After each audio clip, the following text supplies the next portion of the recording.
আসসালামু আলাইকুম রহমতুল্লাহ। আমাদের দুনিয়াটা একটা পরীক্ষা ক্ষেত্র। দুনিয়াবিতে আমরা স্কুল, কলেজ, মাদ্রাসা, ইউনিভার্সিটিতে পরীক্ষা সবাই দেই, কিন্তু পরীক্ষা প্রশ্নটা কিন্তু আউট হয় না।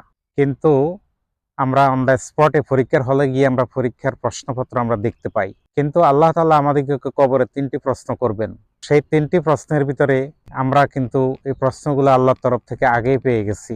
দুনিয়াতে প্রশ্নগুলো আউট হয়ে গেছে। সে ৩টি প্রশ্ন হলো, কবর বাড়িতে জিজ্ঞাসা করা হবে, মান রব্বুকা, তোমার রব কে? মা দিনুকা, তোমার দিন কি? মান নবিয়ুকা, তোমার নবী বা নেতা কে? তো এই ৩টি প্রশ্নর উত্তর দেওয়ার জন্য আমাদিগকে কিন্তু প্রশ্নগুলা তোতা পাখির মতো মুখস্থ করে গেলে চলবে না। এটাতে উত্তর দেওয়া যাবে না। এটার সাথে আমলের সম্পর্ক। যদি আমরা এইগুলা বাস্তব জীবনে, সমাজ জীবনে, ব্যক্তি জীবনে, পারিবারিক জীবনে আমরা এগুলো আমল করি, নিজের এখলাসের সহিত এগুলা জানার, বুঝে আমল করার চেষ্টা করি, তাহলে আল্লাহ চাইতে হয়তো আমাদিগকে এই প্রশ্নগুলোর উত্তর দেওয়া সহজ হবে।